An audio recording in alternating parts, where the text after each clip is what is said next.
Ate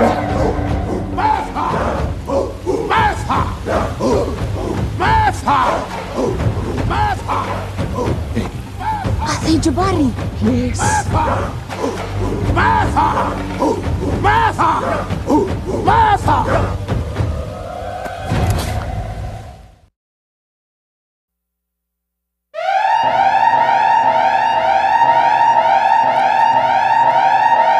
Get your whiskey, get your coffee, get your water, pour up something, as it is that time for your noon break. If you at the job, do not get your whiskey. We do not want you to get fired in hard times. Please get something though. Pour up and join us now.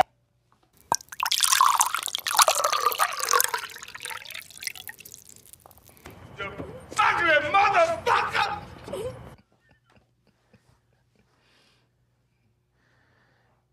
And welcome back to another episode of Salute the Real. Thanks for joining us at your noon break. Hopefully while you're sneaking away from your boss, stay with us for about an hour. Get you a little something to eat and, listen to some good discussion, man. As we sit back and talk about what's going on in the world. I am your host, Brandon Cooper. We here, we live. And with me is my well-dressed, ready for Christmas pictures. He ready for Christmas pictures. Either you ready for Christmas pictures or you ready to give y'all a sermon for the day. Either way, he's ready and he's suited and booted. He's looking sharp. And we here for live discussion. Give a shout out. Give a lovely shout out. A great round of applause to Mr. Do-Right. Mr. Do-Right, how you doing, my brother?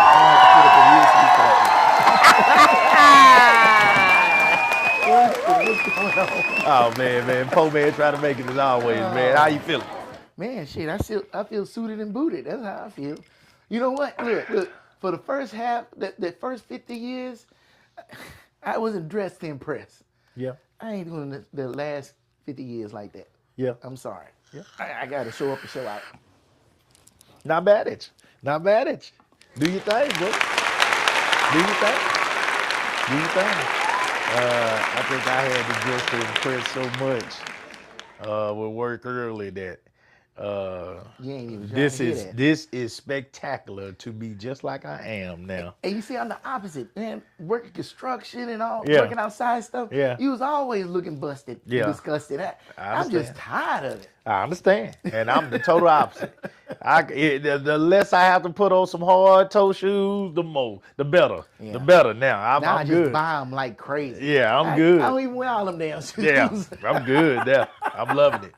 Yeah, but man, thanks for joining us, guys. Thanks again to everybody that continue to follow us and send positive vibes. I believe that we've been having some great shows and some good discussions, and I believe we got another good one today. Shout out to everybody that's continued to tune in, check us out at your convenience.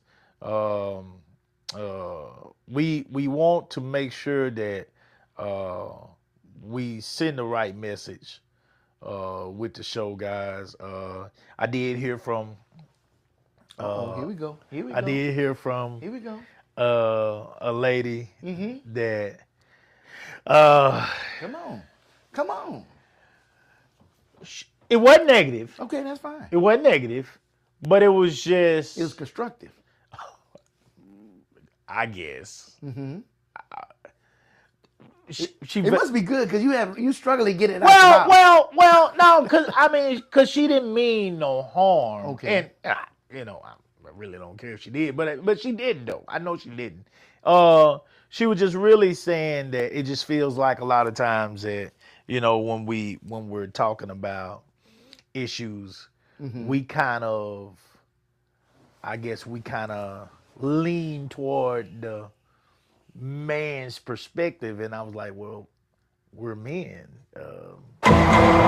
So it felt like, we were kind of, I think she was saying in her own words, basically, I ain't going to go into the whole discussion, but just felt like we were kind of rough, in my opinion. I mean, in my words, when it comes to women and some of the things that we say sometimes. Yeah. Woosah. All right. So, To me, that's loaded. What specifically? But no, she didn't go into details. And you ain't she gotta said go into she details. she watches often. Are we not objective? I don't know. The way she was saying it just felt like she was saying we're like almost like male chauvinists. Really? At times. Really? And that's why I was kind of hesitating, because it's kind of where it was going. And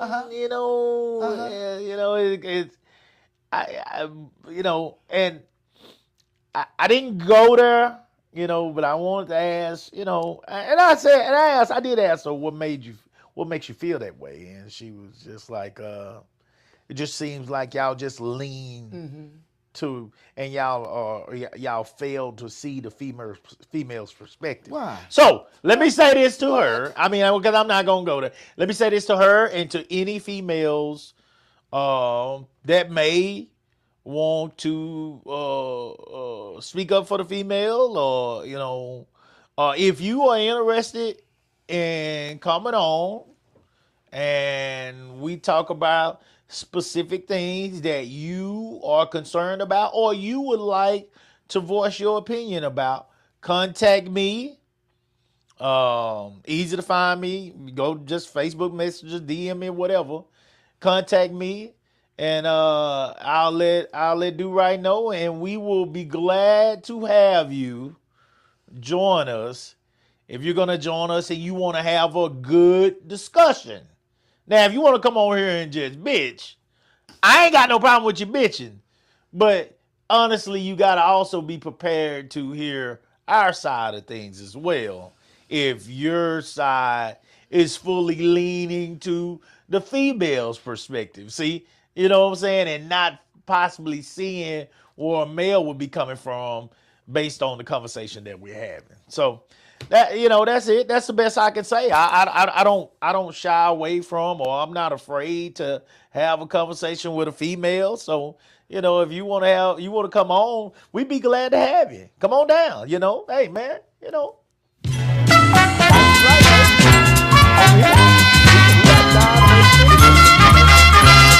I think you're right. He's already back ready with this. My blood.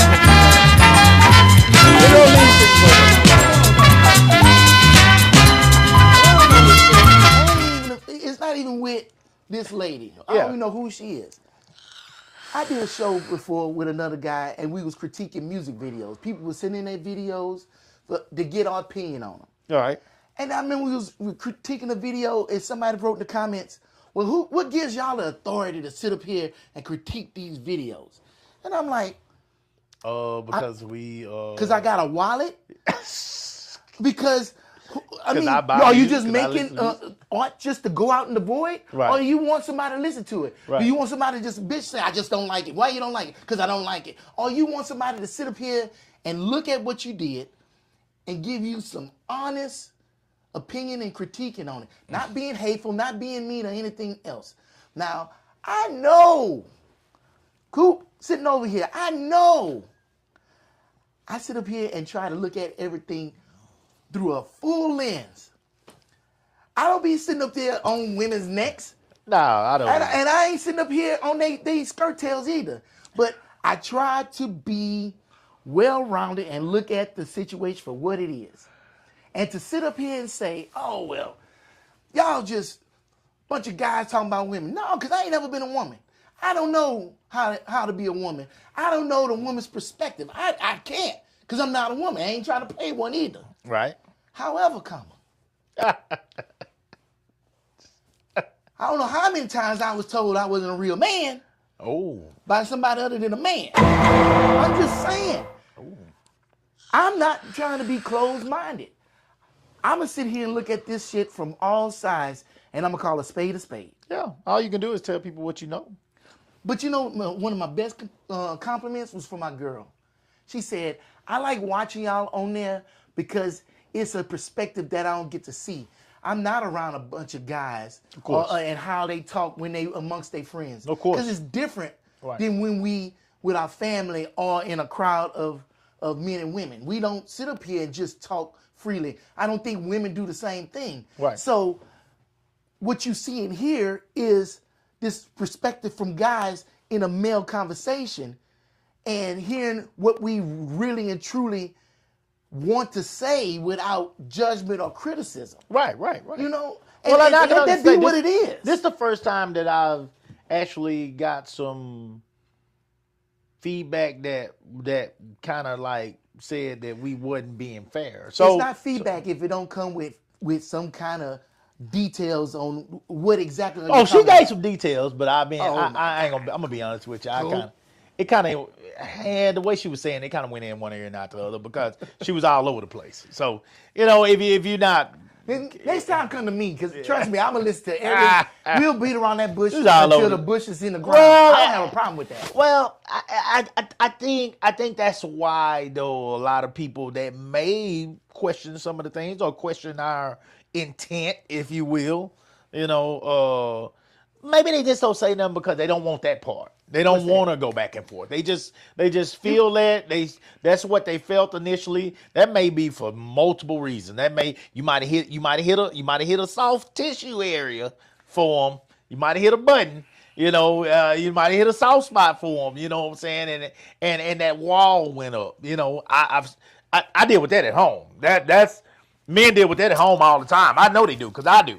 So you can hit a button.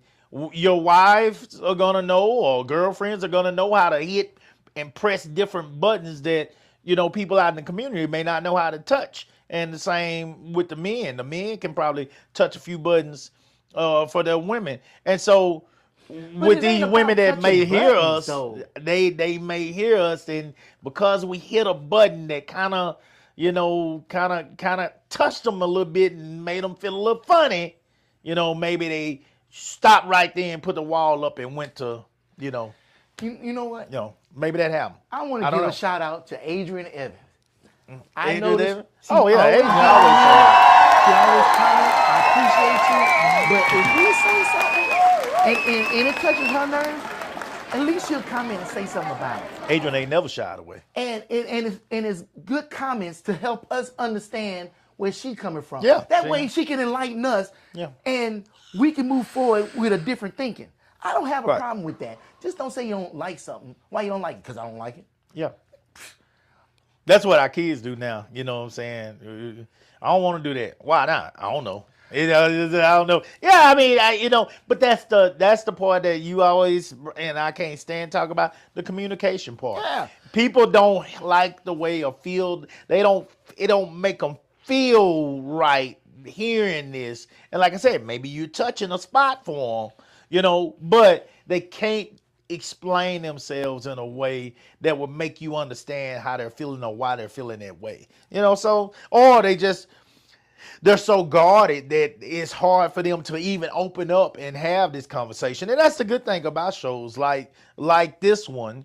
We're very open about a lot of things that have occurred in our lives and why we think the way we think. I know I am, and you're starting to be more and more of that person yourself. So I think what it does for me is it helps me to continue to be very honest and almost like a therapy session for myself and speaking about a lot of my past and what I see, what I hear, and what I believe based on what's going on now in the present. So it's helpful to me, and maybe as people continue to listen and more folks come on and support us, maybe other folks will begin to open up more, and have more discussion about what's going on and what's real in their lives and what they think. Maybe. Or we just have more people like that white guy that left that comment they actually didn't watch the show. We'll have more of those too. And that's life. That's life. It is what it is. Hey, but listen, we're going to go on and get into shout out to her anyway. Thank you. If you listen, if you watch this show, trust me, I appreciate it. It's I all appreciate good. it too. It's all good. I appreciate more. I appreciate more input. Well, I sweetie- want to change. Ma'am, sweetie, young, beautiful black queen, because she is a black woman. Okay. You are more than welcome to come on to the show if you would like to voice your opinion based on some of the topics that we have. And it ain't arguing. I don't want to argue. No, You know, it's just so- good discussion. A guy at work said, "Kevin, you very argumentative," and I was like, and I was about to say, I ain't argumentative, and then I'm like, well, shit, I guess I am. Yeah, you are. But I said, instead of argumentative, I think I like a good debate because I don't want to just argue with somebody just for the sake of arguing. Right. I want to understand where you coming from. Right. You may say something that I ain't never thought about, and you may change my whole perspective. I want to dig into that.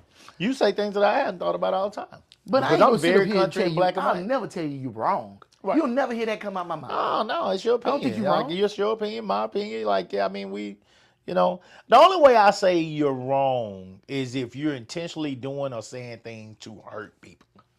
That's where I feel like you're wrong. Oh, like you a coon? Whatever. Yeah. When you sit Yeah, up there, yeah, you yeah. black, but you tearing down the black community so you can appease the Well, white you're folks. hurting people then. You're hurting people. That's why I said to me, you're basically taking your feet and you're putting them on another black man or black woman's shoulders to get where you Yeah, want to get. yeah. But you're not gonna turn around and reach down and pull their hand up when you get there. So to me, you're Like that hurting. successful black man reaching back and pulling that. No, black they're woman not up gonna do with it. him. Yeah, those kind. What you talking about a coon? They're not gonna do that. So that's a good lead into. I do this on. I should be Beautiful, professional. beautiful. That is a good lead into what we want to cover today. Great lead into. There you go. Stereotypes. We want to talk about the stereotypes of races, the stereotypes of males, the stereotypes of females, and are these stereotypes leading us into some of the situations that we're seeing in society today? That's what I want to talk about. So last week we ended on Wednesday night with the situation that occurred with the Michigan coach, Mr. Sharon, Michigan football coach. If you have not heard about it, first of all, you must be in a cave. But if you have not heard about it, this man was he's the head football coach of. He's 39 years old. Or was. He was the head football coach of the Michigan Wolverines college football program.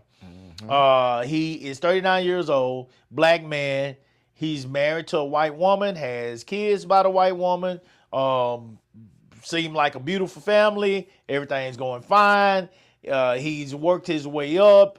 He worked under Coach Harbaugh, who is now in the NFL. He took over when he got the job. When Harbaugh left and went to the NFL, they won a championship under Harbaugh. So Michigan was on top. They are one of the elite programs in the country. And I mean, this man has an opportunity that black coaches literally dream about. They dream about to be in an elite program like that. When I say elite, I'm talking about one of the top D1 programs in the country. He is the head coach of that program. And for y'all that don't quite understand football in America, it's literally like being the governor. When you're the head football coach of an elite program in a city like that, a state like that, you're known by everybody. You're a celebrity. Thousands and thousands of people, buy the clothing, buy just everything, and come out to the games and watch on TV. Like, it is millions of dollars being made by these programs each year. And he was making millions, I think around $6 million a year, something like that. And so this man had a dream job, dream opportunity, that many black people to this day have still not had. And I'm still gonna say allegedly because we know the story, but he ain't been to court. He gets his day in court. What? He gets his day in court. Okay. But this man was allegedly dating or having sexual contact, some kind of Why he got fired as head coach? with his assistant, with an assistant Why he got fired? female alleged. Now you saying alleged? Why did he get fired? Allegedly, he got fired No, because he got fired he for having an inappropriate relationship. inappropriate behavior with relationship with an assistant white female, another white female, with the doppelganger. with the Michigan organization. Okay, that's why he got fired. He was having sex with her allegedly, and he Allegedly. I'm still saying allegedly. This man gets his day in court. No, And- he's not going to court for that. Yes, he is. No, he not. That's not part for of it. having a relationship. It's gonna come up. Regardless, that's not what he getting tried Well, for. he going to court for other stuff, but still, that part gonna come up. He Yeah. got fired because he was doing some shit that he shouldn't have been doing. Well, He put his shit in the wrong place. Well, that's why he got fired. He was doing this with and it was an assistant. Mm-hmm. It was just an assistant. Okay, so the man lost his job behind having sex with an assistant. Mm-hmm. Then word is, I wasn't there. I wasn't involved. Didn't see the treatment that they took or whatever went through. Plan B, Plan Z, YIK, whatever. Wasn't there to know none of that, or they going to the doctor or whatever. Anyway, she had an abortion. He got rid of the baby. They got rid of the baby. Then he turns around and gives her a raise that takes her up to, I think I saw around $90,000 For an assistant. for an assistant. And she was a student, wasn't she? I don't know about that. I don't know about the student part. But anyway, this man, and so now she finally comes out, says that she's going to tell all, I guess. And when she tells all, there has been an investigation leading up to this. I guess finally when Michigan felt like they had enough information, they fired and brought the man in, fired him. Right after he's fired, he goes to his wife's house. And I guess she already knew maybe or whatever, or he called on the way. But she locked the door, wouldn't let him in. He breaks into her house. To whose house? He breaks into the wife's house. He breaks into his wife's house. Yeah, their house. He breaks in her house because she wasn't letting him in. Then he goes to the mistress' house, breaks into her house, pulls a knife, say he gonna kill her, then he gonna kill himself. He threatens himself with suicide, threatens to kill her, and he was later arrested and put in jail. Okay.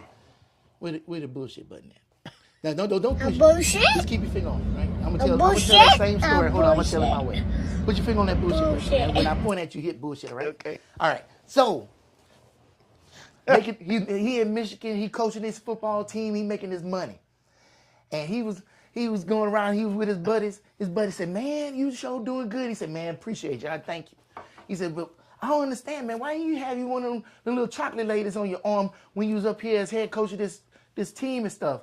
And he said, Bullshit? I don't want one of them on my, because they Bullshit. don't know how to act. Bullshit.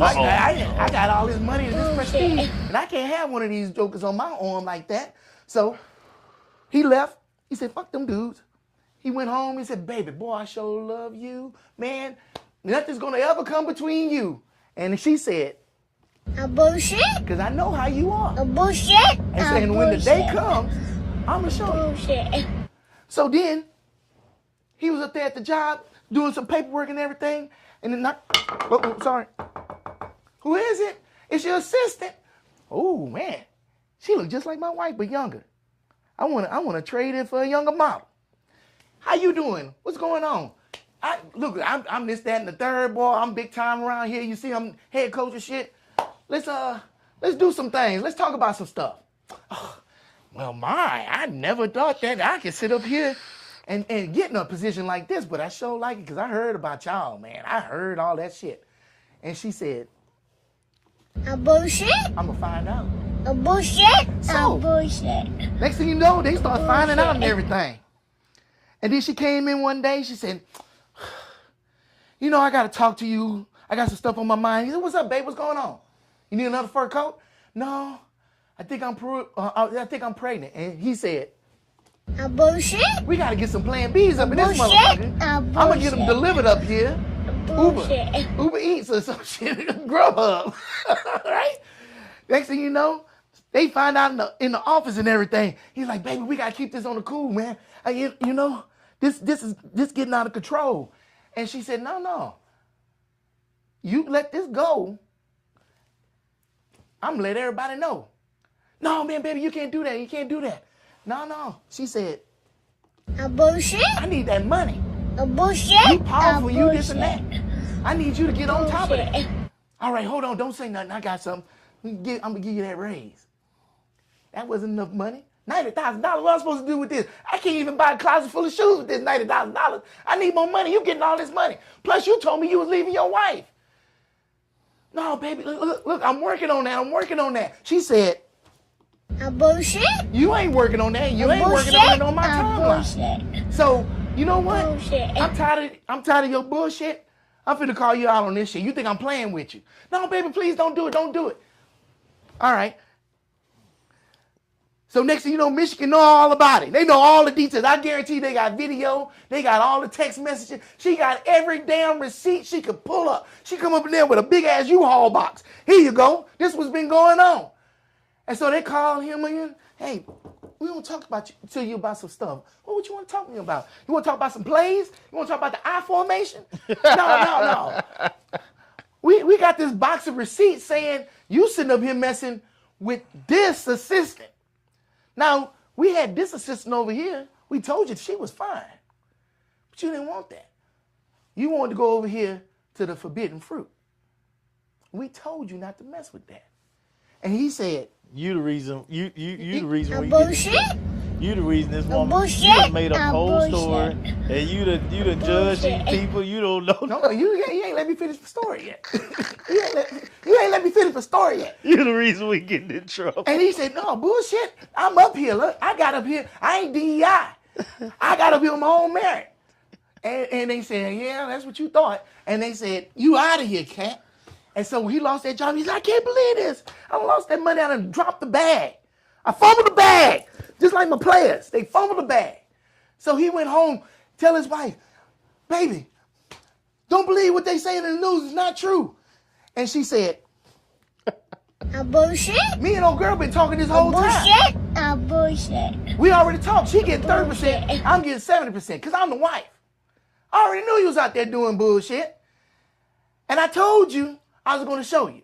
So don't even try to come in this house. Don't try to come in my house. Coop, you even said, you didn't say he went to his house and tried to break in. Her You house. said she went to her house. Yeah. Talking about I'm sitting up here moving these stereotypes. Anyway, she said you better try to go over there to your little girl house. That's what she said.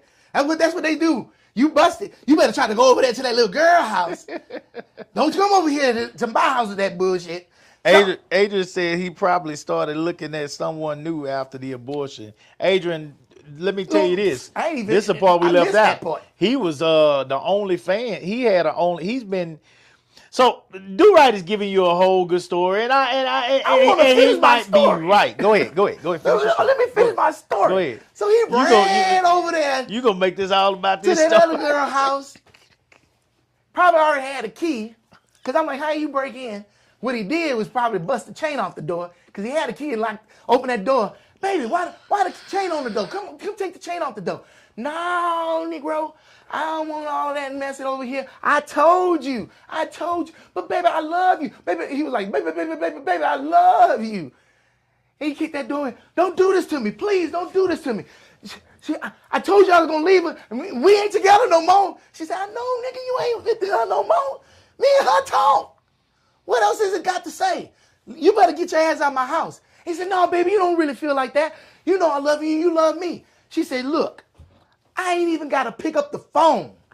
All I got to say is 911, there's a black male in my living room. That part I agree with. And he said, no, baby, you wouldn't do that. You wouldn't do that in a million years. She said, A bullshit. That part I agree with. A bullshit. 911? No, she didn't say it like that. She said, how the song go? How the song go? I actually don't think he got arrested though until he went to the mistress house. That's what I'm talking about. Oh, you talking about the mistress That's house. where we at, Okay, the yeah, mistress yeah. house. Okay. She said, 911. That White Cliff song. I can't even sing it right now. She say 911, there's a black man in my room. And next thing you know, they said, where? Right there. Boop. The next thing you know, that dude was up there. Boop, boop, boop, boop. Oh shit. Oh God. Oh God. Oh shit. Oh God. Oh God. Oh no. I can't believe this. Oh God. I'm the coach of Michigan. Oh my God. Oh. Help me, Lord. Help me, Lord. Help me. Help me, Lord. Next thing you know, this nigga is in that cell in that white suit in that little ass room, and he was sitting up there in that picture like this. You know what he was thinking? I wonder what LaQuisha doing right now.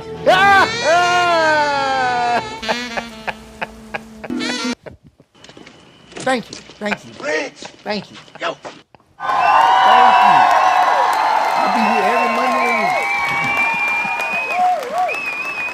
Man, that could have a full scene for you guys. I've been thinking about this since the day we talked about this. And I'm like, why would you put yourself in situations like that? Because he's a whore. There's more to it than that. No, There's no, that- more to it. No, it's Well, not we're horror. gonna talk about that part. That's what I want to get to. We're gonna talk about that. But to answer your question, because he's a whore, Because a whore for what? white women.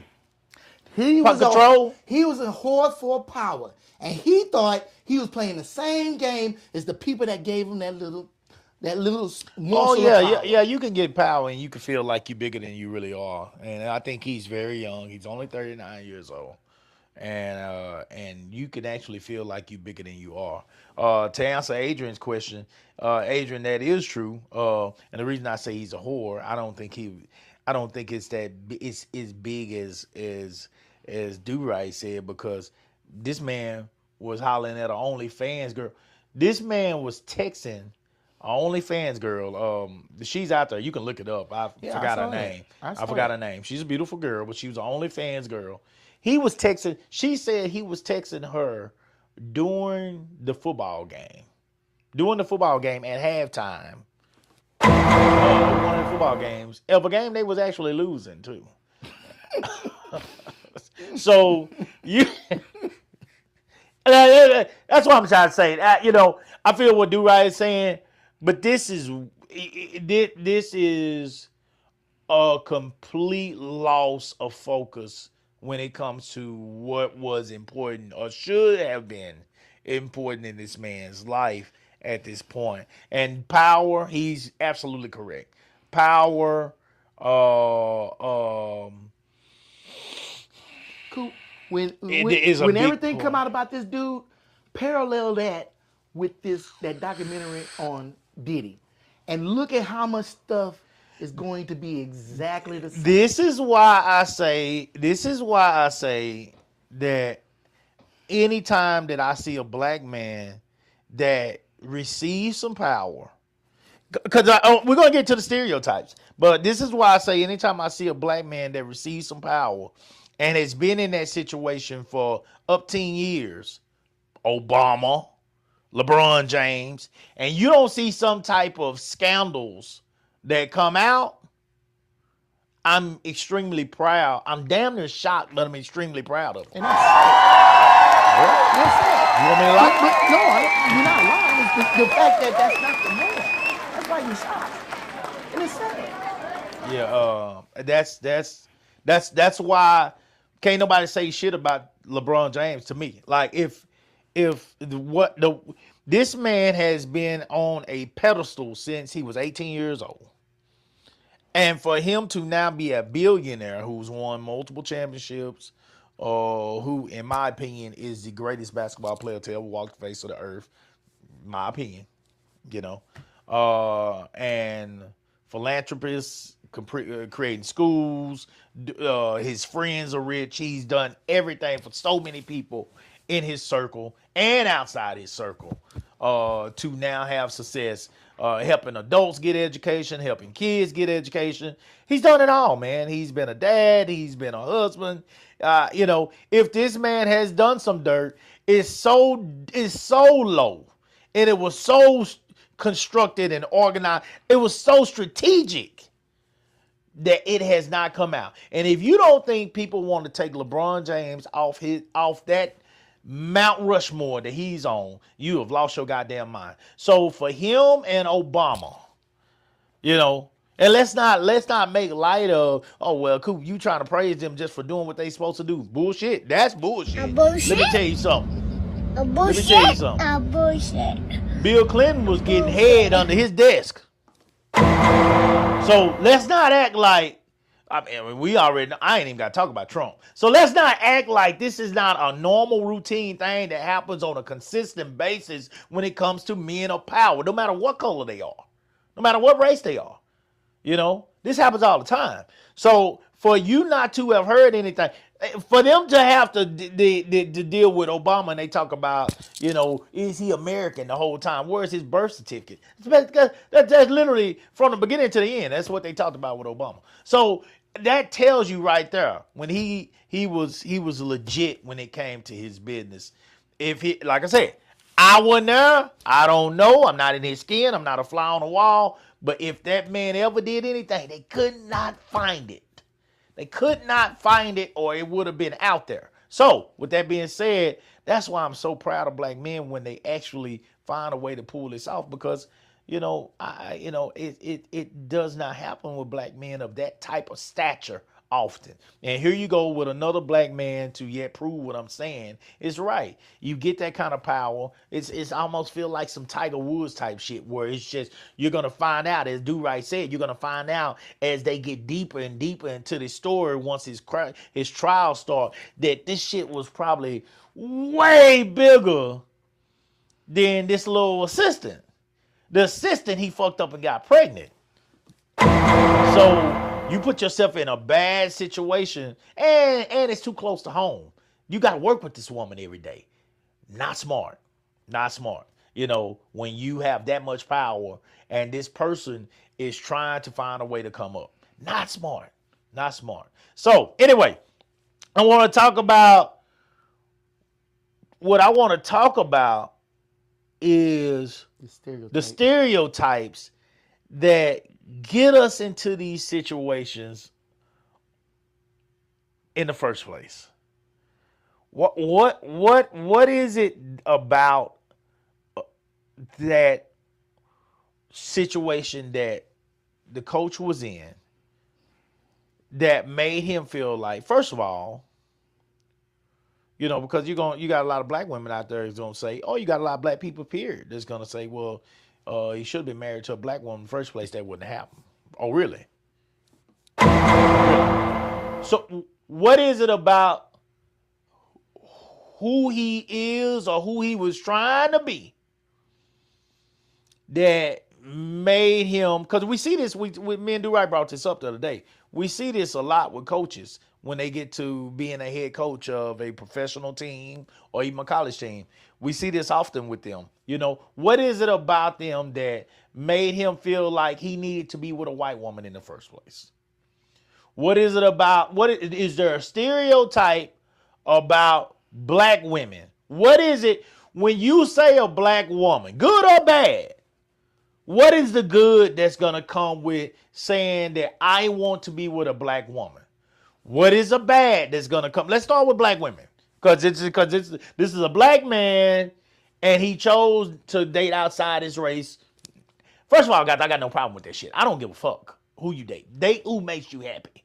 But it is something to talk about, because as Do Right said, the moment that mistress called them laws and said that there's a black man outside my white house, I'm a white girl, and I am afraid for my life I mean, allegedly, I guess he came in, and she was right to be afraid because he did say that he was going to kill her and kill himself. You look. That was the word. You can just with a knife. whistle at a white woman. Exactly. But she actually had real reason to be afraid because he had a knife. He was willing a knife and said he was going to kill her, not only kill her, but kill himself. So that's the word that came out. So she actually had reason to be afraid. Now I don't know what she said. If he wanted her dead, they both be dead.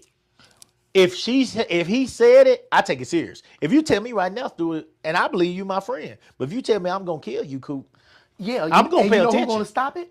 It'll be you. It ain't gonna be the laws. Oh yeah. Come on, if he really wanted to kill her, they would but both that's be a dead woman right though. now. That's a woman though. What that got to do with anything? Like a woman can fucking fight back.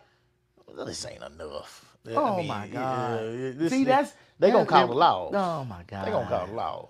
Most women gonna call the law. Man, a woman gonna fight for her life just like any other human. And bullshit. Well, he didn't. She gonna hit him with Bullshit. everything but the child of God. But he didn't hit her with it. Bullshit. So I mean, I guess if she Bullshit. had to fight, If it was gonna go down, it was gonna go down. That dude wasn't about shit. We already know he wasn't about shit because look what the shit he was doing. He wasn't about shit. some of the scariest people in the world will be the first ones to take your ass out. Well, the scariest people in the world, somebody and he that was ain't got scared. nothing to lose. He was scared. Oh, he had everything to lose at that point. He already lost. He had already lost it. So now he's saying basically what people say that have fucked up their life. I'm gonna take myself. Yeah. But before I take myself, I'ma take you. I'm gonna take your ass too. You know, and that is scary. Anybody say that shit to me, I'm reaching for anything I can get, and I'm gonna kill them. I mean, it's just what it is. It ain't no. I watch the movies all the time, and they shoot him in the leg, or if I can find my gun before he get to me, I'm gonna empty the clip in his ass. You can take it, and you can save this if y'all want to. And say, well, Coop planned that out, said that's what he was going to do. I don't give a fuck. That's what I'm going to do. You threatened my life, and I got a chance to get to something. I'm going to take you out. That's what I'm going to do. I'm on some police type shit when it comes to that. If I pull it, I'm pulling it to kill. That's straight up. That's how I feel. And that's why I don't play around with guns. I don't pull my system. You don't hear me talking about my gun too often. Because if I pull that bitch, I'm shooting it. You know, I mean, that's just what it is. I don't play around like that. So, with that being said, this woman, what is it about black women that made him or other coaches? Now, I want to get off him a little bit and talk about it in general. What makes them think that they got to go to a white woman as they go higher up? What is when we talk about and help me out, chat. Help me out, chat, with this. Y'all like this video? Share it. So, you know what I'm saying? You know, because I'm really asking. I know what I've heard. We're gonna talk about the stereotypes.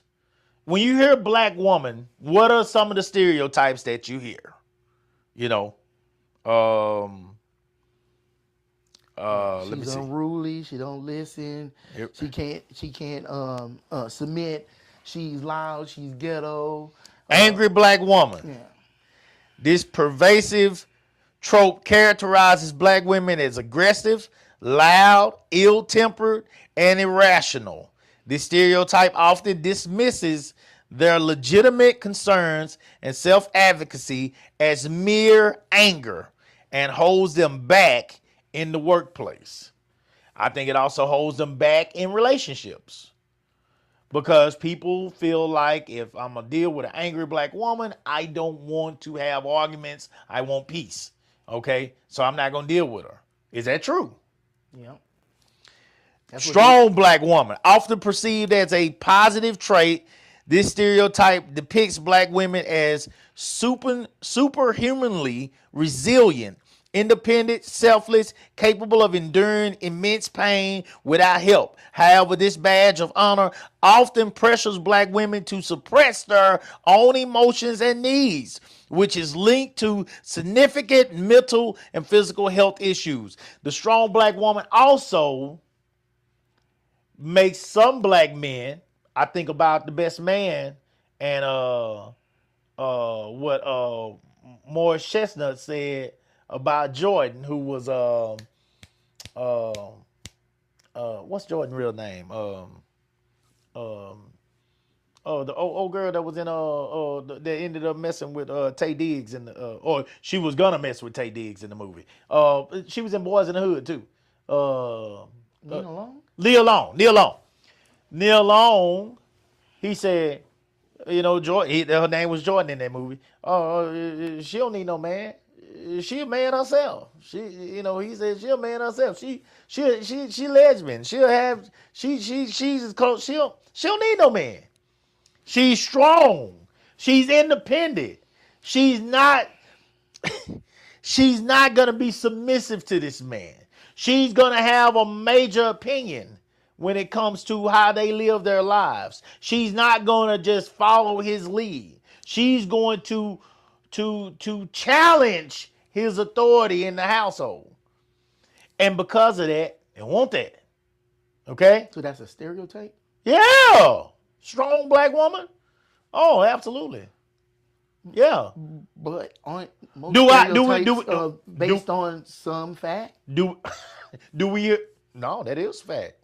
Yeah, that's what I'm saying. Yeah. Aren't stereotypes based on some fact? Oh, wow. Here we go. I'm going about my business. And I mean, there's nothing wrong with a strong black woman. I'm just saying, whether it's fact or not, every man don't want that. They don't want a woman like that. Right. Yeah. But so it's not. Yeah, they don't want a woman like that. So then some men do want that. Yeah, some men do want that. Shit, I got one whether I wanted it or not. But yeah, the Jezebel. This historical stereotype portrays black women as hypersexual, seductive, and promiscuous. What? Originating during slavery to justify sexual assault by white men. This trope still contributes to the adultification and sexualization of young black girls and makes sexual violence against black women less likely to be believed or taken seriously. The Jezebel. I think that there are hypersexual women on all sides. There are hypersexual men on all sides. So that one, whatever. I actually believe, being honest with you, I believe white women are more open to sexual creativity and experiences, or what we would consider growing up. Now, it might not be like that now, but unusual, not the usual experiences than blacks. I don't think black women over-sexualize themselves. It's just, for the other side, it's a novelty, something that, I would like to see the blah, blah, blah, this and that bullshit, right? And naturally, black women are desirable, as you can see, just in the beauty world.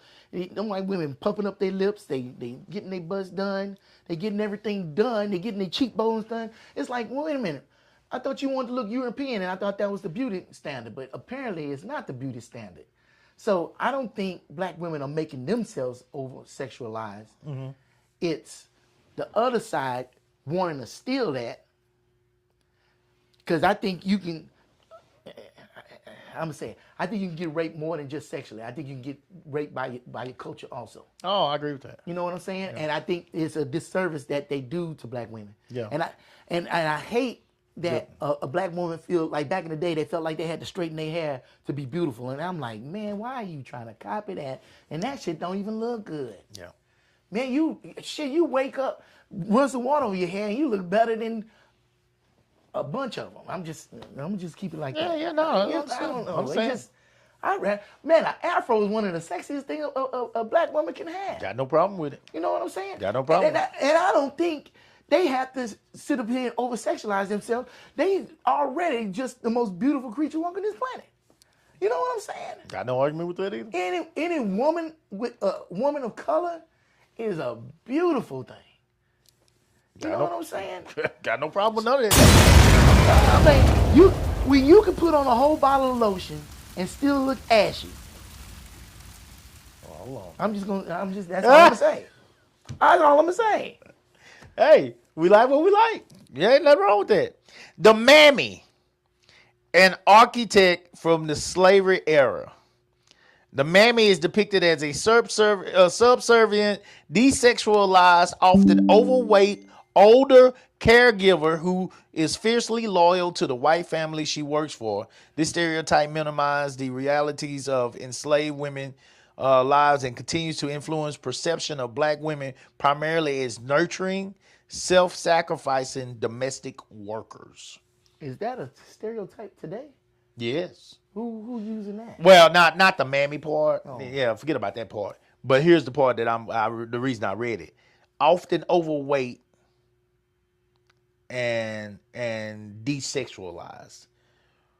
Black women have been talked about when it comes to blacks, period, have been talked about when it comes to being obese, not working out, not eating properly, high blood pressure, diabetes, so whatever she looked like, and I've heard this. I've actually heard a white man say this before. Mm-hmm. I went in on his ass too. But in a way, he's not lying. I mean, because I got high blood pressure and have dealt with concern about diabetes. I mean, he's not lying. It's in our genetics. I mean, because we do eat a lot of rich, fatty foods. I mean, we do. I mean, it's true. So, with that being said, he said that black people do not care about their physical appearance at a certain age. And that's why, y'all typically die of heart attacks and high blood pressure and stuff like that.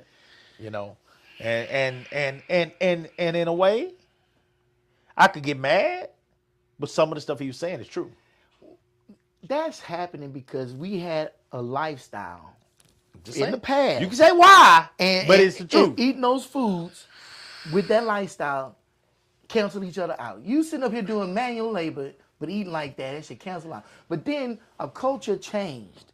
Yeah. Just like all the rest of the cultures, and we got more sediment, still trying to eat the same way. Yeah. And that shit doesn't work. Well, you telling us why, but he's saying it happens. And Yeah, but he didn't say why. He didn't say why. And it's bullshit. You can't say one thing and not sit up here and dig into it deeper. The point is, he was saying why he feels like black women, they're beautiful creatures. He said this. He didn't say this. He like, they're beautiful creatures, beautiful women. Yeah, he was like, but I know that the woman that I'm marrying today is not going to be that same woman in 10 years. So it's funny. When you use the word but, when you say X, Y, and Z, but A, B, and C, X, Y, and Z don't even exist no more. You negated that whole shit. I see.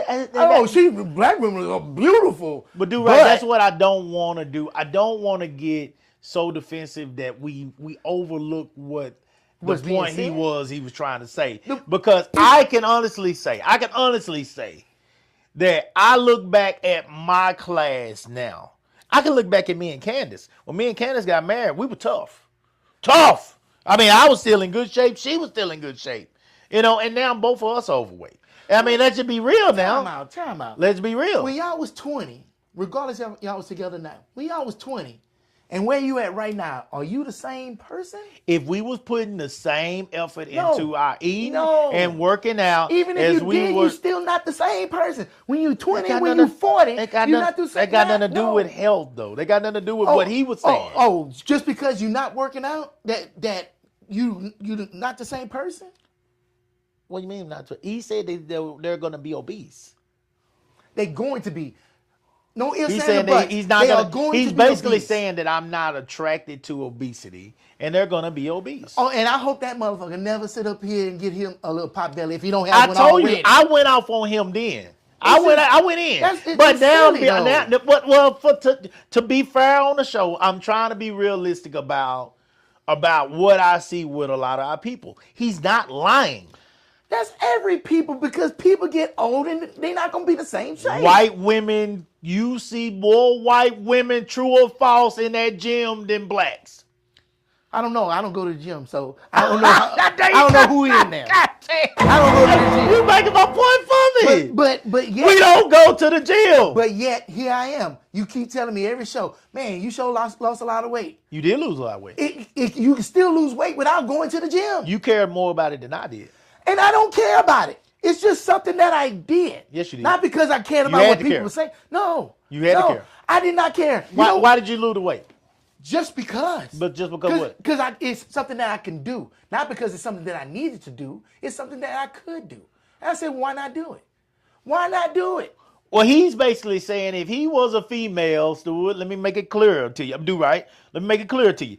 That he would not be attracted to do right before he lost that weight. Now he would be attracted to do right. If he but the most of black people are not going to do what he was hoping that they would do if he was willing to marry one. And he was looking for the wrong shit in the first place if it was that easy to sit up here and count somebody Oh, out. you call him a shallow Hal? Yes. Oh, well, shit, there's a whole lot of shallow Hals out there. I'm trying to see where you're going.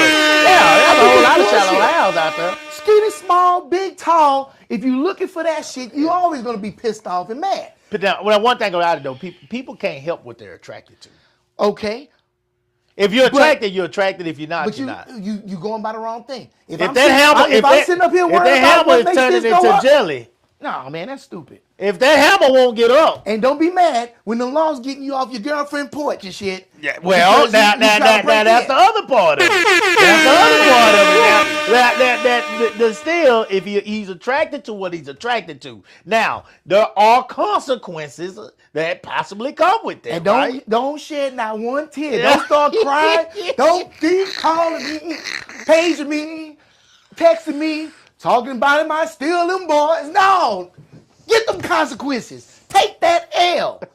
Oh man, I liked it when she was skinny, but I ain't like it when she Hear gets me fat. out, don't do right. We Take them cannot Ls. be mad at a man for being attracted to certain things and saying up front. This is the same conversation we've had about people that are prejudiced or something like that. Tell me up front that you just don't like me, and I respect that. I think we both agreed on that. Didn't we? Like, I mean, if you show me we up both front, agreed on if that. you show me up front, if you walking around with a swastika Yep. in your head, Then I know- you don't like me, you don't want to be bothered, and And I I'm gonna ain't leave gonna- you the fuck alone. Right. He's telling you up front. And I know if he had the nerve to tell somebody like me that he's gonna tell a woman, or he just ain't gonna fuck with her if she is not attractive to him. So he's letting you know up front before we go here. Your feelings will not get hurt with me because I'm not even gonna allow myself to get to the point to where you would feel like you had a chance with me, because you don't. I care about the body. I care about the look, the physique. And I don't think that you, based off y'all's history, is going to care about those things the way I do. It's funny how much grace we give that person. But if that same dude says, I got my own preferences and I like them 12, 13 years old. Now, see, that's illegal. No. It's more It's than not. illegal. It's not. But it's funny how it's so simple that same man could say two different statements but still have that preference, and we look at them totally different. No. I look at them different because I think you're wrong. Well, no. And the older guys will always tell you when you said that when you was younger, look, bro, that's not what you're gonna be looking for, because growing up, you're going to find out that's not the most important thing in life. That's not going to make you happy. And you don't listen to it anyway. And you sit up here and do that foolishness anyway. And what happens? You're not happy. And then you up here crying. Oh, woe is me. I can't believe that I'm... No, motherfucker, you was told. Well, let me make something clear. And as we talking about this, I'm more attracted to my wife's body now that she got a little thickness on it than I was when she was a little stick. Because when we got married, Candace was a stick. Okay, she was a little petite thing. Beautiful, gorgeous. But she was a stick. Now my baby got something to hold on to. Now, do we need to work out? Yes, we need to work out for our health. Mm-hmm. We need to work out for our health. But you ain't telling me to work out because, baby, I'm not attracted to you no more. Bullshit. I missed the stick. Boy, when my wife walk out that bathroom, Hammer! Hammer! Now, the only difference is my hammer don't stay hammer as long as it used to. I'm very honest about that. We ain't gonna be here all night. But hammer! Let's be clear. So I'm having this argument to say, or this discussion, it ain't an argument, but I'm having this discussion to say I want to be fair about the fact that a man telling me up front, I really feel the same across the board. If a man is telling me or a woman up front, ma'am, with all due respect, you're a beautiful woman, you're a smart woman, you're an intelligent woman. I think that you will be a great fit for somebody out there. But it just ain't me because I'm not attracted. But I'm not attracted. I didn't heard the but I said the but I'm not attracted. But I'm not, me myself, I'm not attracted to someone of your size. That is so sad. You can have all the adjectives in front of that but it don't mean nothing because you ain't. Hey, man. You know, that's horrible. Yeah. Horrible. I cannot be mad at a person for being honest. I cannot be mad at a person for being honest. I'm not mad at you. You're honest. I'm mad at you because you're fucking self-centered and silly. That's why. Hey, shit. Hey, there's a lot of people out there like that. Yes, that's what I'm. That's what I'm. Okay. Let's go to the black woman now. I can't be with a man that don't make six figures. I feel the exact same way. Okay, so it's the same shit. We all got these issues. Yes. And we need to sit up here and look at that shit before you sit up here and tell that woman that she. Hold on. Let's go to the black man. I can't be with a woman with a flat ass. Before you go. Here we go. Wait a minute. Before you Let's go be to that fair. man, walk to that mirror and point your finger and say it. Let's be fair. I can't be with a woman. Let's be fair to the white man today. I can't be white man. I don't see how you with that white woman with that ass that look like a pancake. Hispanic man. Never said that. You don't think it's something out there that say that? I don't know. I ain't never heard nobody say that. You don't. Shit. How can you be with the Boy, come on now. I ain't never heard nobody do say right. You know damn well Bullshit. you done heard a black man that say, I can't be with a woman with a flat ass. I heard that. I ain't never heard nobody say, white man, why are you with this white woman with that flat ass? Because we don't give a fuck. We don't give a fuck about what a white woman is. That's what I'm saying. I'm saying if we were talking to the white man the way he was talking to us, we just don't care. We would never say We just don't care. That's the thing about us. And I know some white people get mad because we don't care. We really don't care what they do. That's the same thing we talked about before with them talking about moving to their own little place and and having a little white town. Well, we don't give a shit. We don't give a shit. You Fucking motherfucker! do what you want to do. We don't care. Like we never have. And even with that, that Do-Right is absolutely right there. We don't give a fuck who you date. I could care less about what white woman you choose to date. Honestly, I don't care. Now, when you start talking about black women, then of course you are talking about a woman that is the same race as us. So, I can see Do-Right having concerns about it. But again, if I guess where I'm trying to defend him just a tad bit, is at least he's being honest. And that's more than I can say about a whole lot of people out in the world. Because a lot of people are fake as fuck. And I mean, I'm all about saluting the real. If this is how you feel, tell me how you feel.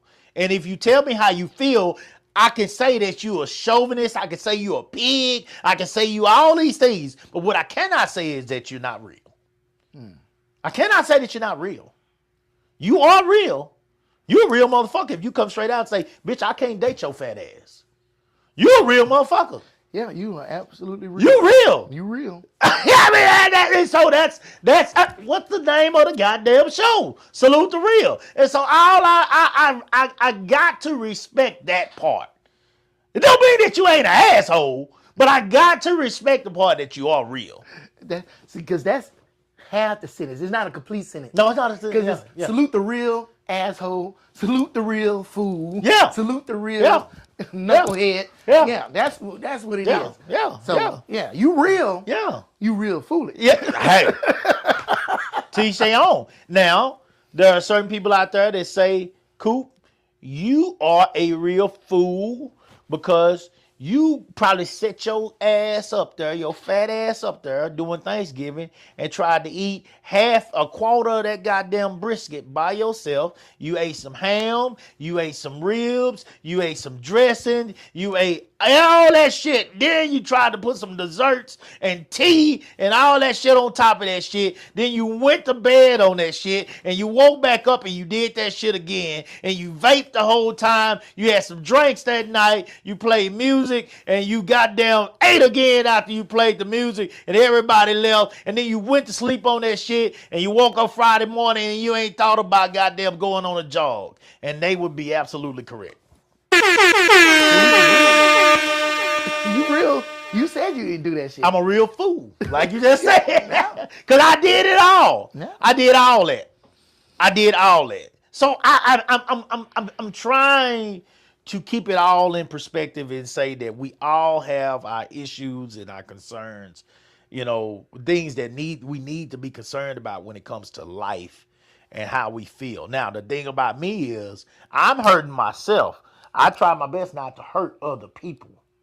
I don't want to hurt people. And then like that woman that came on and had something to say about the shows. I don't want to hurt, people when it comes to what we're talking about either. I do want to be very upfront and honest about what we talk about, and be real, but I don't want to do things to hurt people. So that's it. Let's see. Adrian says, shout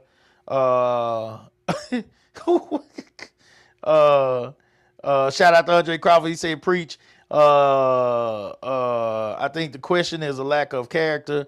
The color does not matter. Okay, there you go. Hey, I agree with that. He probably has a fetish for white women. Maybe so. Ghetto, aggressive. Black women. Yeah. Ghetto. Yeah. Ghetto, aggressive. Yeah, we said aggressive. And ghetto. This ghetto word and this thug word are used often. And guys, I grew up watching, I say it all the time, I grew up watching westerns, country westerns, with my grandpa, where a shotgun was pulled and, a rifle or a shotgun, rifleman, they was all prejudiced by the way as well. But rifleman, they knocking people down like goddamn targets, like it's target practice. This happened on every show. They were shooting people, this was a normal thing,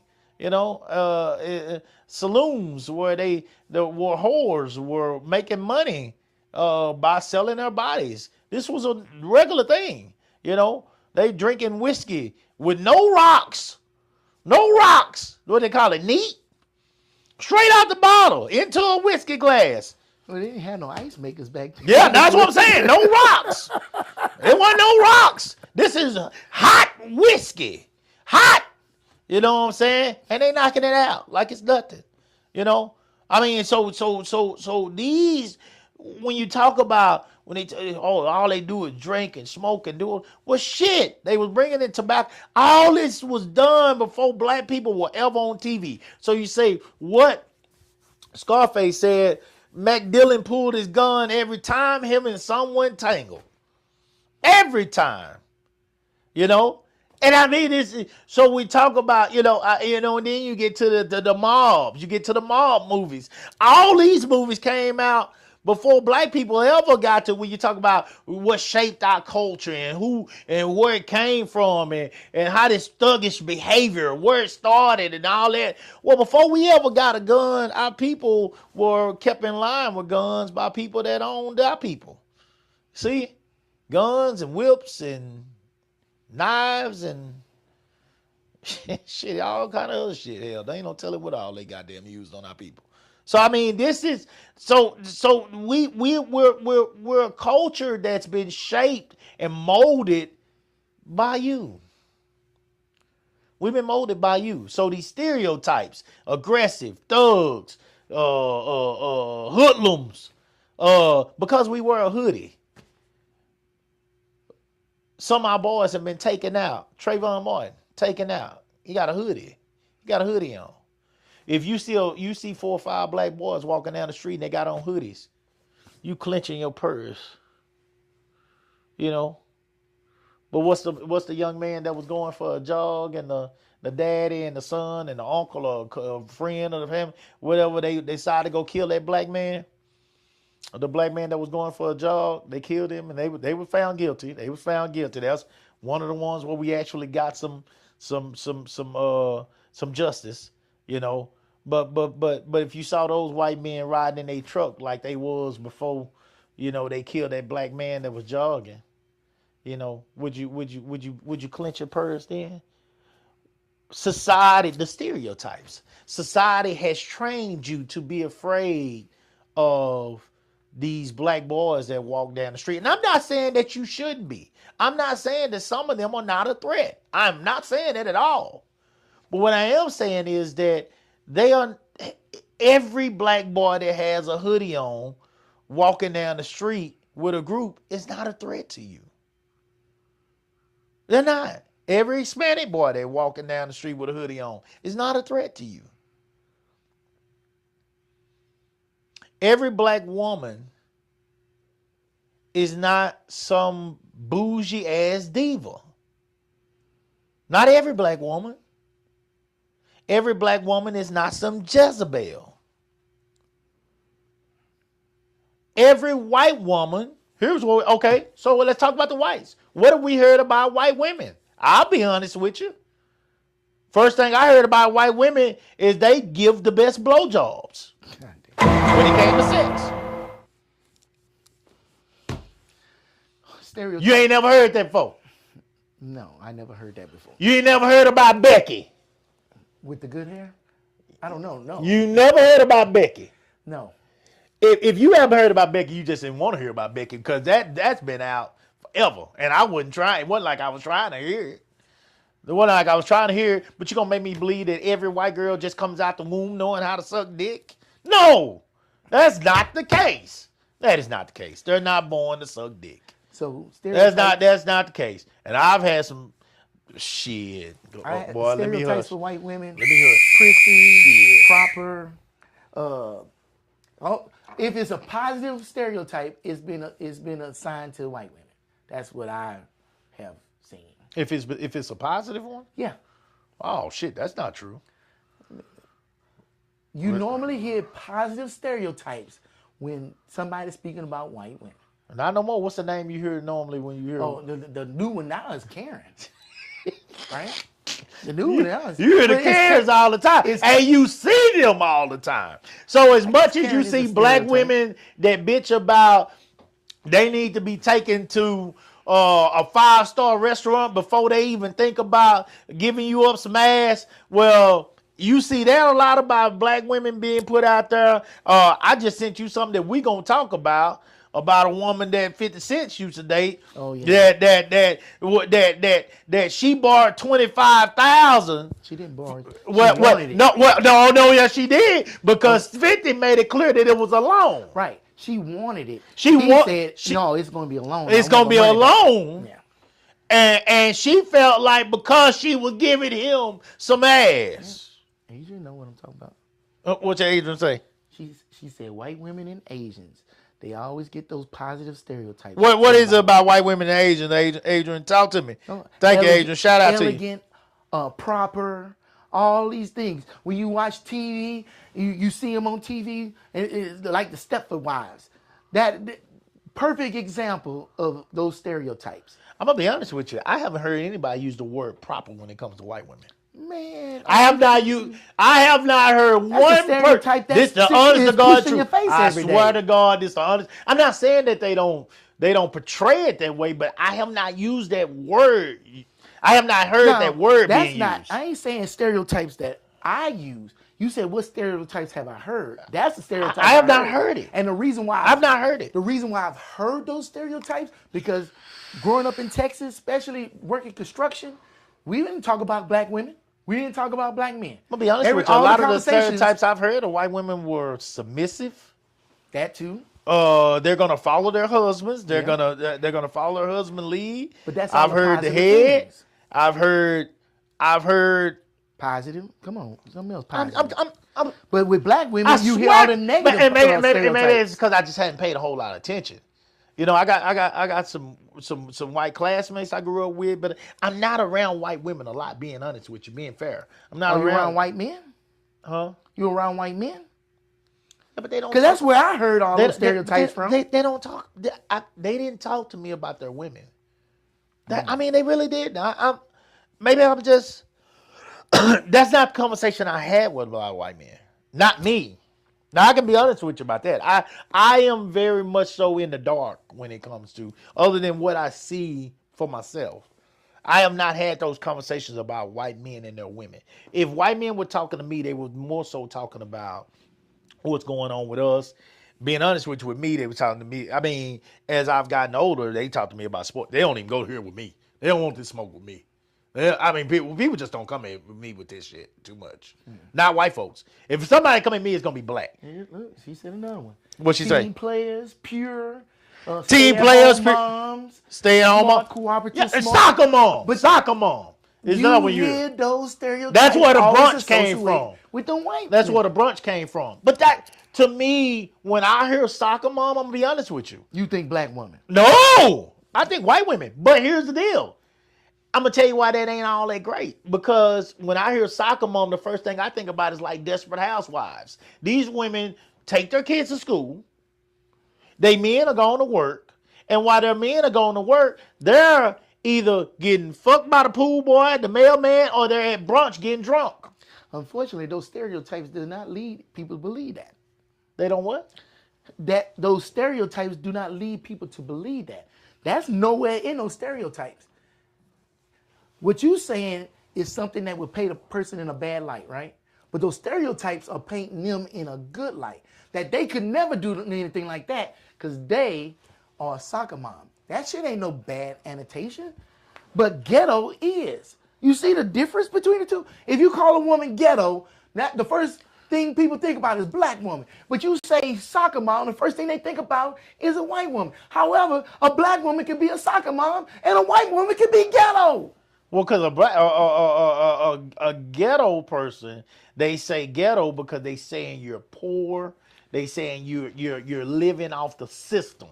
And so because you're living off the system, then you are a nuisance. You are a strain on the economy. You know, and so yeah, that's painted in a bad light, and it's sad because there really are some poor women out there that are actually trying. White, black, Hispanic, Asian, all of it. You know, Adrian is on it. What you say? Soccer versus single hoochie mom. You say soccer mom, you think white. You think single mom, you think black. Well, because the only way you can be a soccer mom is if you got a man or a woman, whoever your partner is, that's taking care of the expenses. Somebody got to pay the bills. You can still be a single For mom you to and ride be a in that soccer mom caravan. too. Because you still got to get them kids to the soccer absolutely, practice. absolutely. But you never hear a black woman called soccer mom. You never hear it. And I deal with a lot of them on this track team. But a lot of single moms. A soccer mom that has are a working whole vehicle thought about when you say that name. But they're not. You're not a soccer mom if you're a working mom. And how many black women do you know? It ain't too many black women that are in a position where they don't have to work. Shit, how many single moms bringing kids to you, and they working too? But that's not a soccer mom. That's a working mom. But there's no saying for a working mom. There's no saying for it. But there's a saying for soccer mom, and it's automatically a positive thing for a white woman. Depending on how you look at it, I don't look at it as a positive thing. I don't look at a motherfucker that's just sitting. I don't look at. That's just me though. I think you confusing stay-at-home mom with soccer mom too. I don't look. Because you still could be a white woman that's working and still drop the kids on to soccer practice. You got too much. I'm gonna tell you why I don't look at it as a good thing. You got too much idle time, and I believe before long, you got just like the old folks told us, back, idle time is a devil's workshop. And that idle time, if that woman is still at the house and this kid is 13, 14, what the fuck are you at the house for? You need to find something to do. Because eventually, that mailman zipper is going to be down. Okay. I believe it. The plumber is going to do plumb more than under your sink. He going to plumb inside your panty line.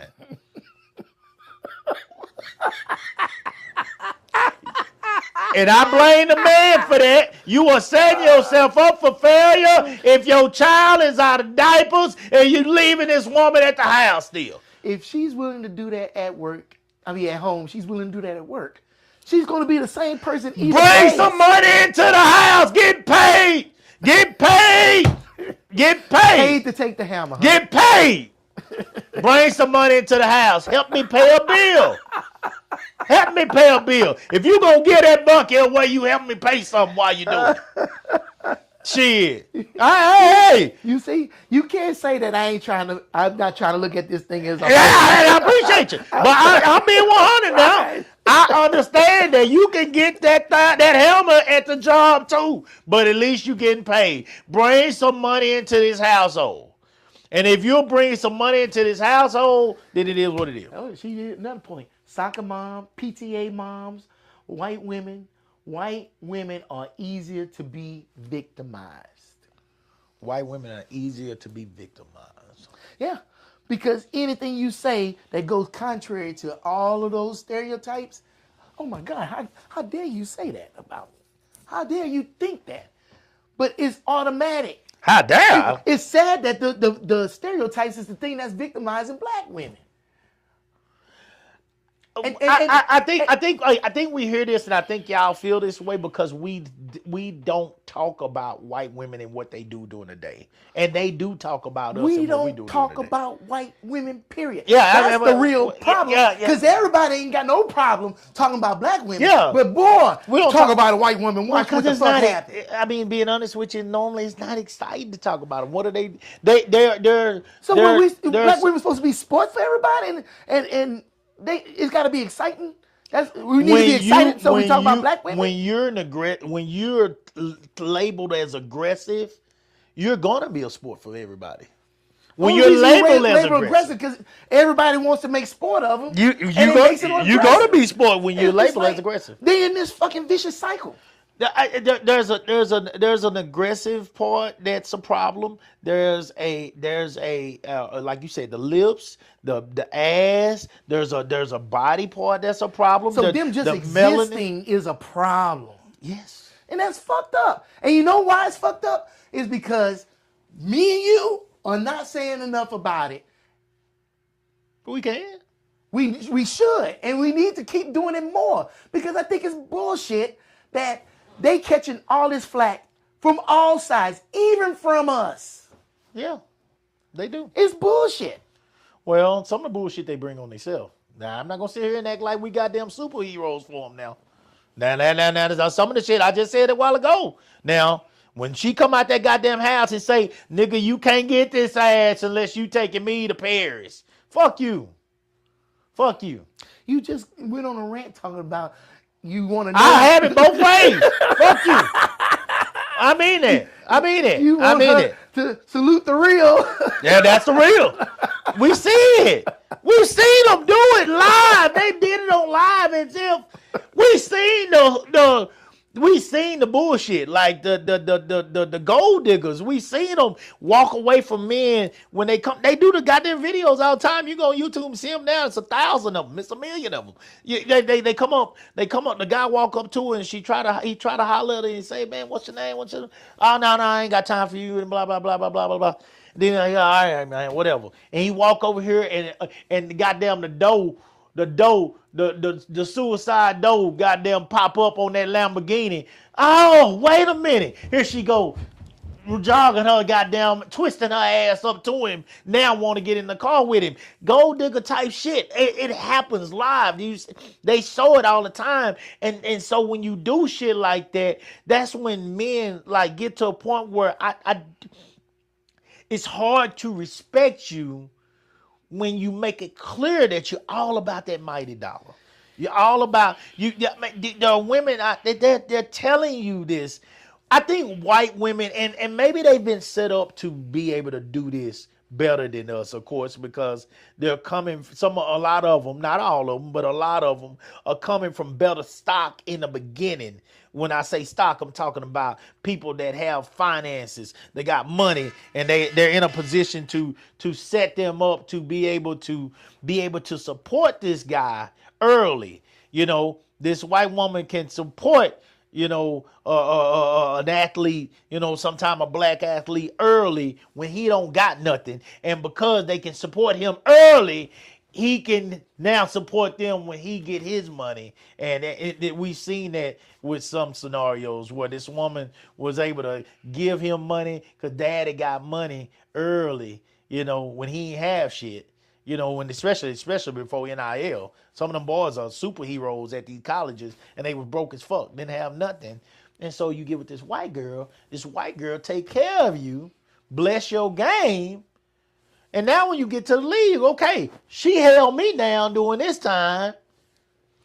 I got her now. But if it was a black girl, shit, both of y'all sitting there broke together. This motherfucker riding around in a goddamn broke down ass car, they ain't no better than what you got. So, I mean, you can't, that white girl is able, she has resources to put that boy in a position that he was never in or never would have been in if it wasn't for her, because he's coming from nothing, poverty. It would be better for him to go through that with that black woman so he can get somewhere in the future.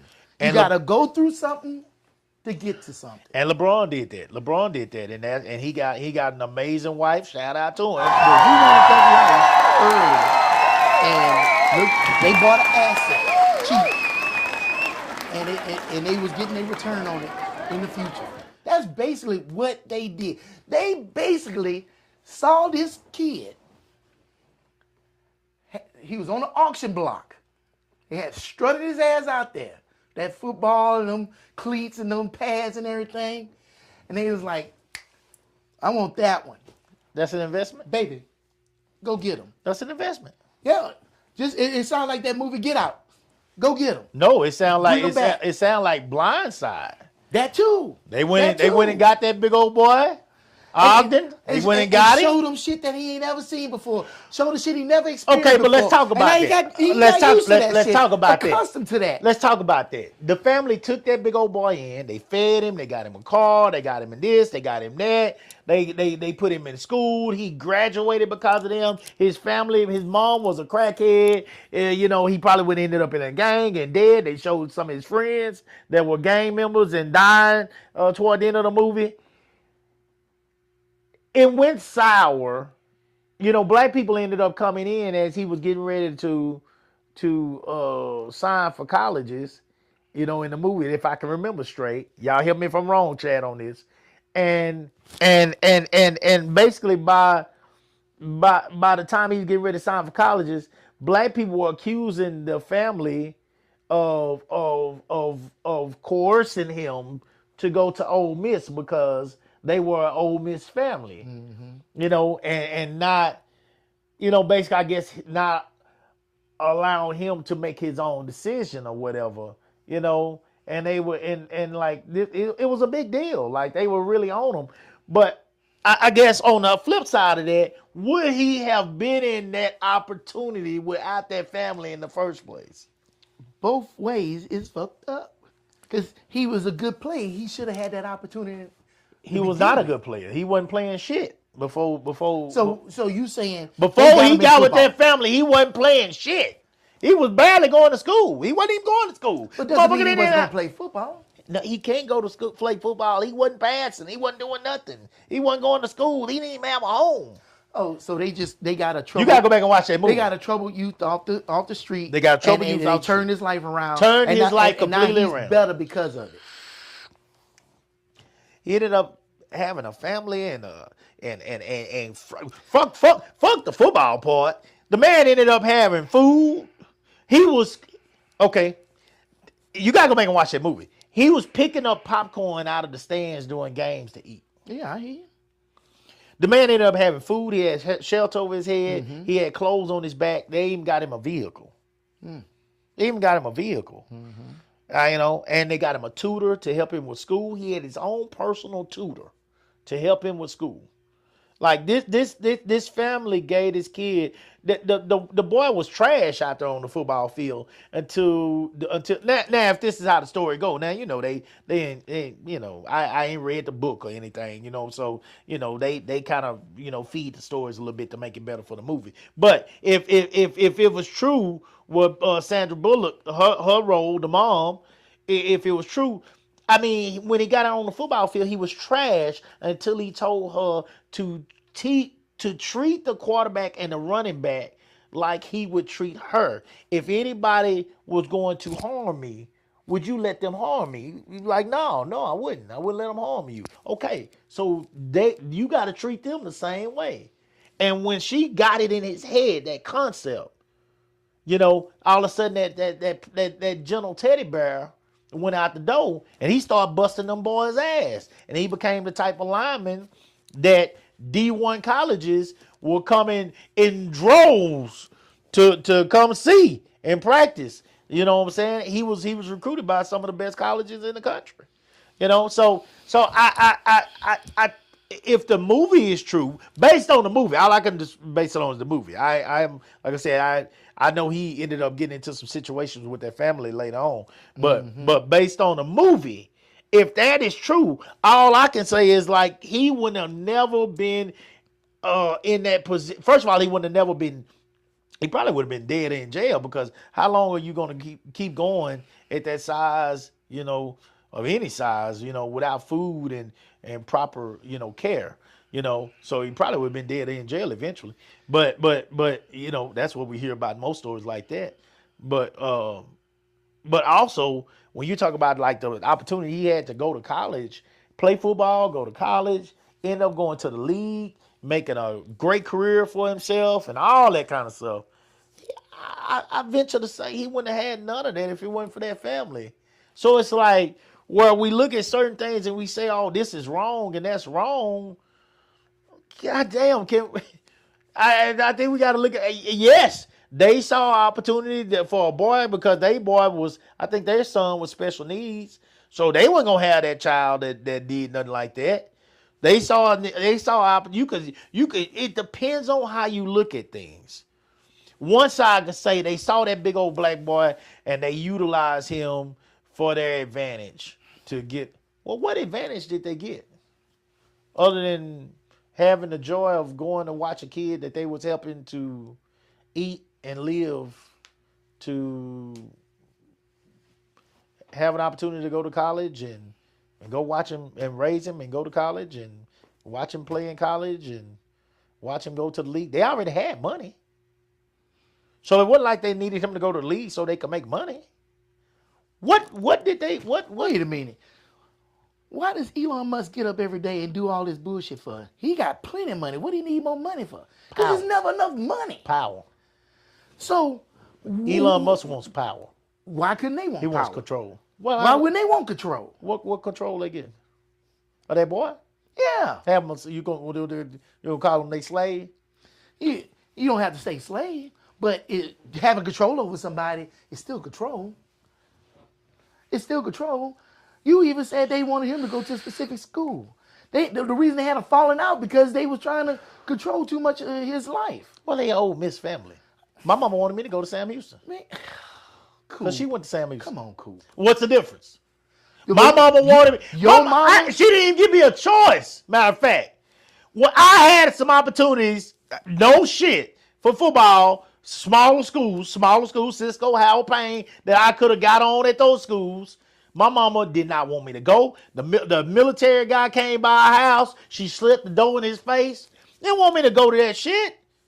My mama already had a plan for me. She wanted me to go to Sam Houston. She went to Sam Houston. She wanted me to go to Sam Houston. I went to Sam Houston.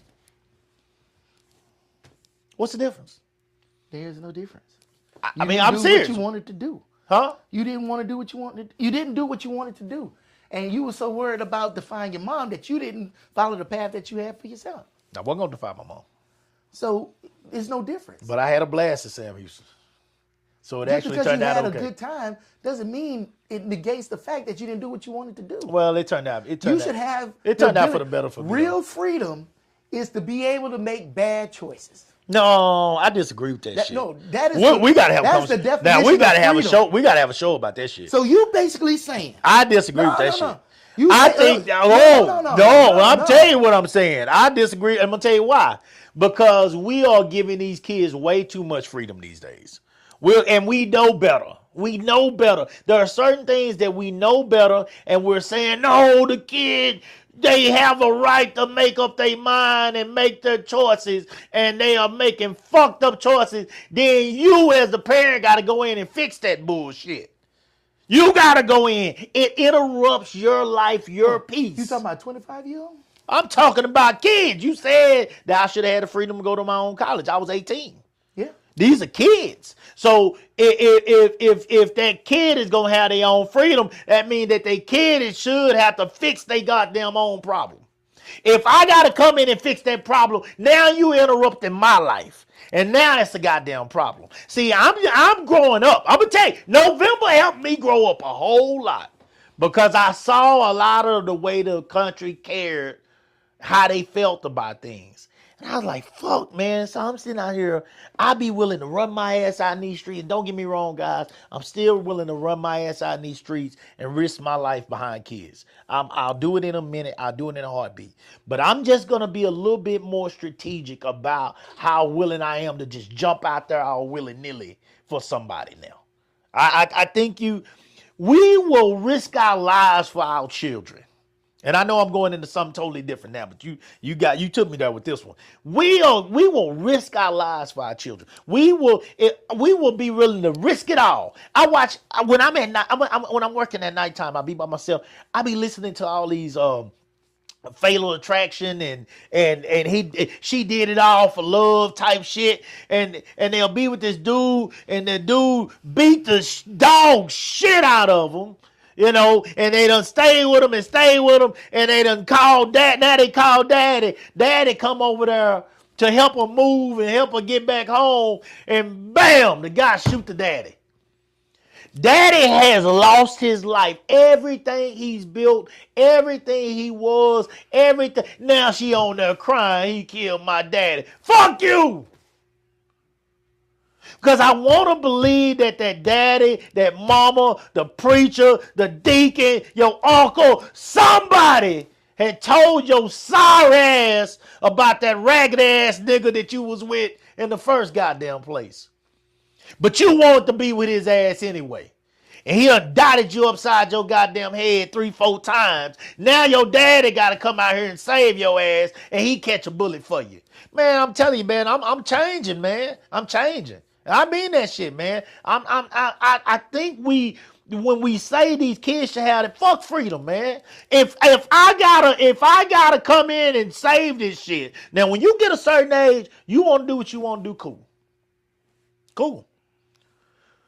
But the problem even with that is society expects us, and our hearts and our emotions, we can't turn our back on these kids. And I know we're not supposed to.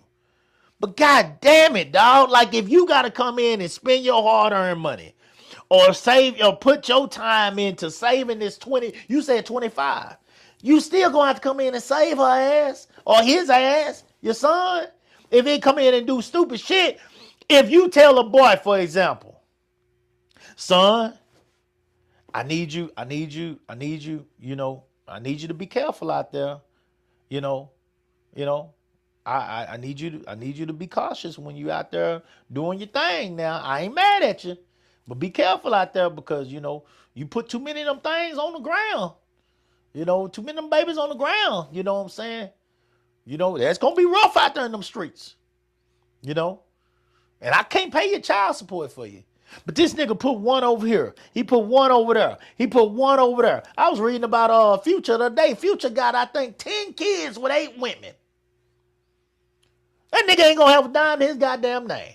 You know, you are setting yourself up for, I don't give a fuck how much success you've had, you're setting yourself up for failure. And if you tell a kid that, And then they turn around and they got to come to you. Daddy, they going to put me in jail if I don't pay this child support. Nigga, you going to jail. You got to go to jail. And you going to go sit down. You got to sit down. I didn't put that kid in that woman.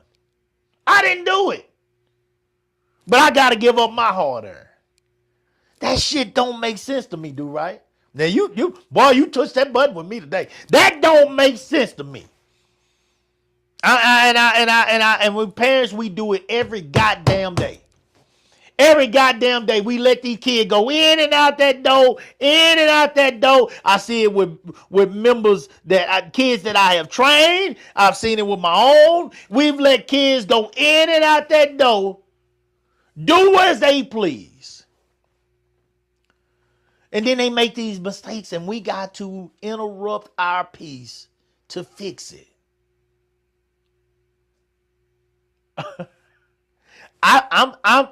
I think all of this leads into what we're talking about. These stereotypes, they're gonna fail because they keep doing the same shit. And us as parents, we gotta do a better job of telling the kids, look, I've been here. Some things I don't know. Some things I don't know. And if I don't know it, I'm not going to try to tell you what to do, and I don't know what the fuck to do. But some things I know. And it would behoove you to listen to me. You be smart to listen to me on this one because I've been here already. I've done this already. This is what, based off me seeing you grow up, this is what you maybe should do. And I'm not telling you got to do it. Now, my mama I didn't have no plan. Now, if a kid got a plan, I respect that. I listen to the kid plan. I think we should at least listen to their plan. I didn't have no plan. So my mama made a plan for me. And for that,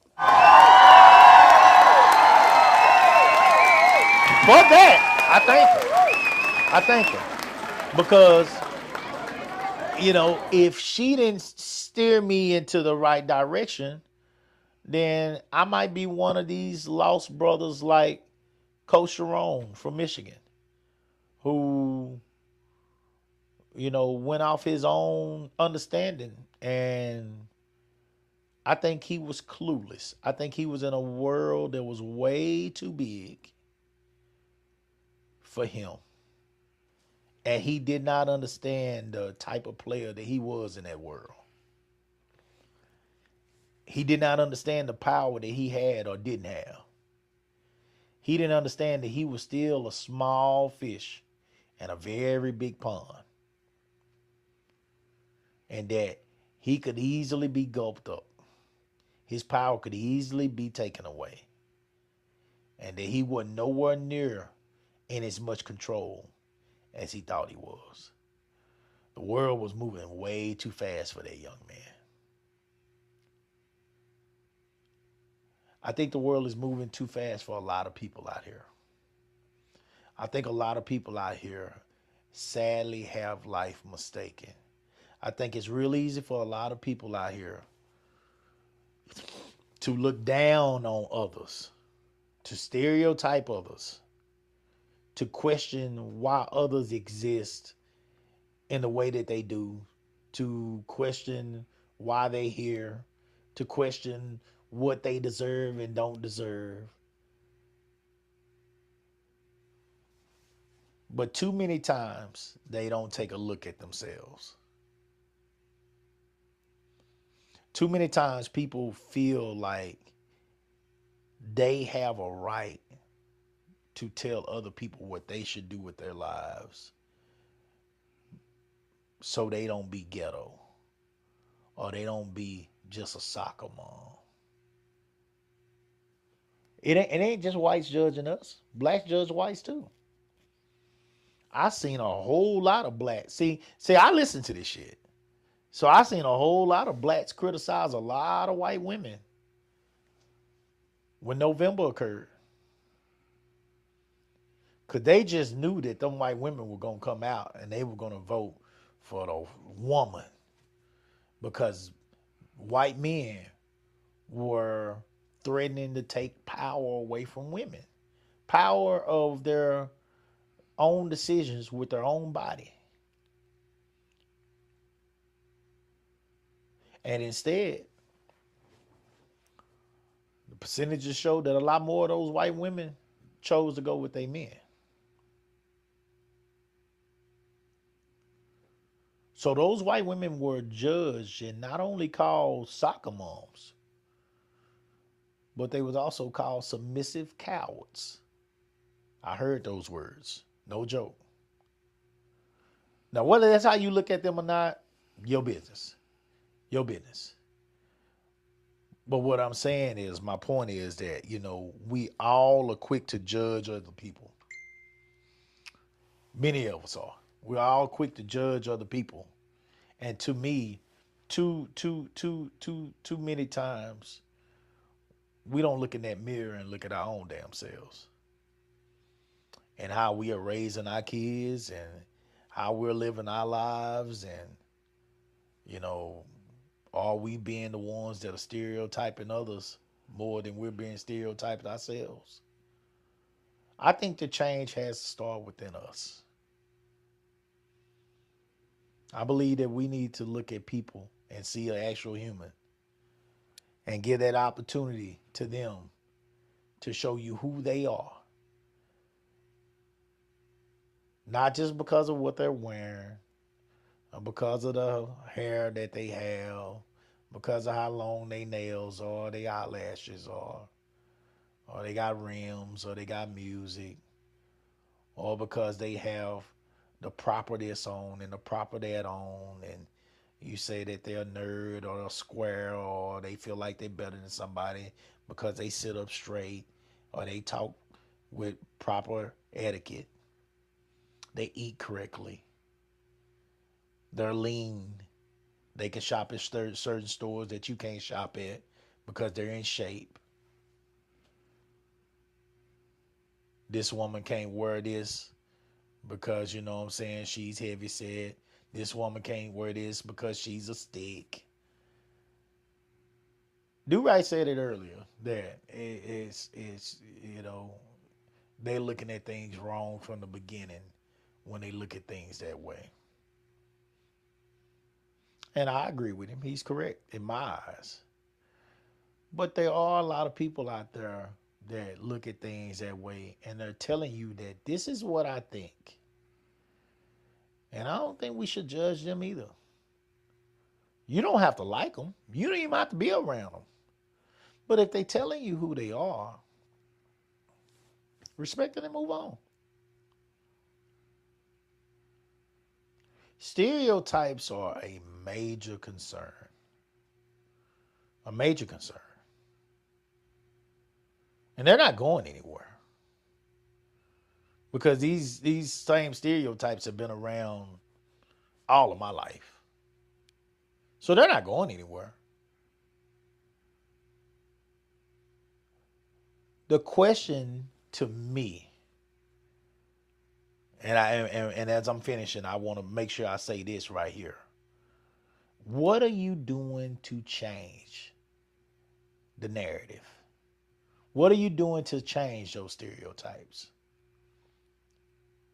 I talk about dads that I see down here now. For all those people out there that say black men are deadbeat dads, bullshit.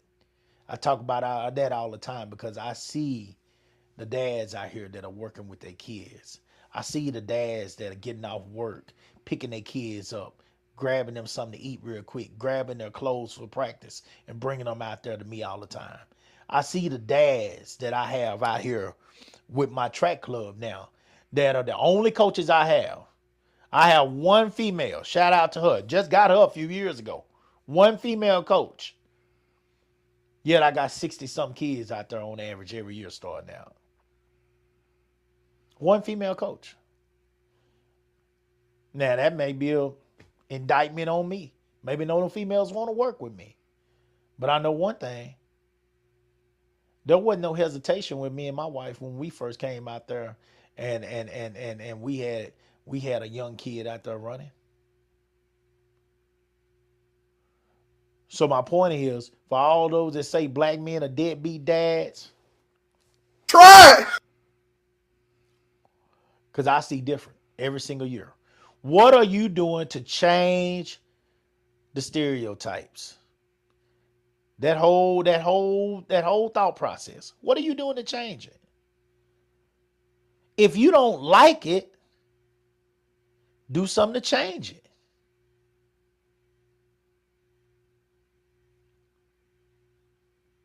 White men, if you don't like the fact that people say all you care about is yourself and you want your wife to be submissive and stay at the house and be a soccer mom and you don't care about no other race, all you care about is yourself and power and blah blah, do something to fucking change it. Asians, if you don't like the fact that black people feel like you can't stand our fucking asses, there ain't too many Asians out there that I met that were interested in talking to me. Being honest with you. Now, maybe they thought I wasn't interested in talking to them. But I speak to everybody. I just been trained that way. So that ain't true. But being with us, so I've heard, from an Asian, is shame on the family. Hispanics.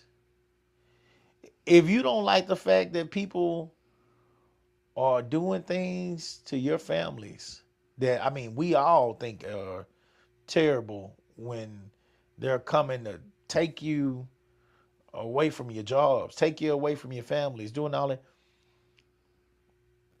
Whatever it takes to get legal, do it. I don't know the process. So I'm not going to speak on that. But do what it takes while you're here. While you have an opportunity, do what it takes to get legal. You know, if you don't like the fact that people talk about y'all, whatever they say about y'all, I honestly don't know. I don't pay attention, guys. And shame on me. Shame on me. Maybe I should pay more attention, but I don't. I stay in my lane.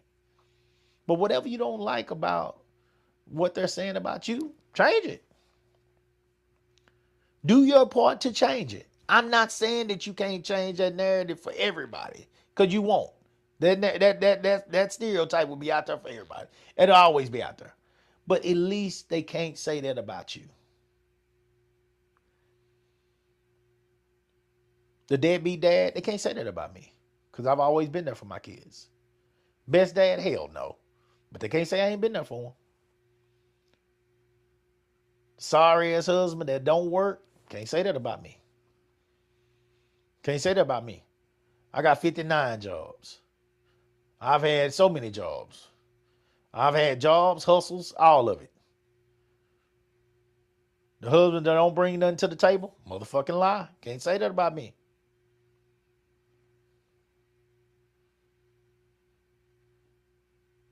Got 1,000 babies out there that he paying child support to, and 900 baby mamas. Can't say that about me either.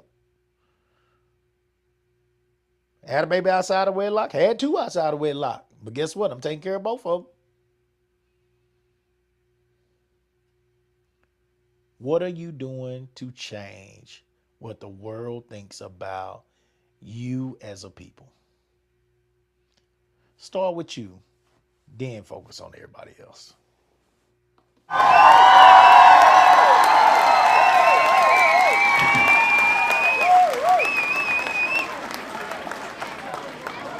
Take us on, do right? Stereotypes never gonna go away.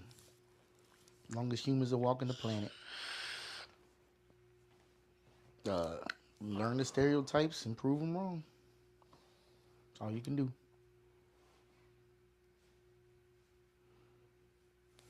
That's it.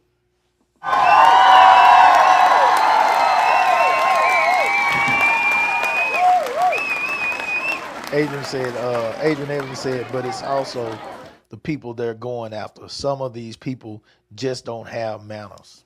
Yeah, that's true. Richie Ricardo, shout out to you, brother.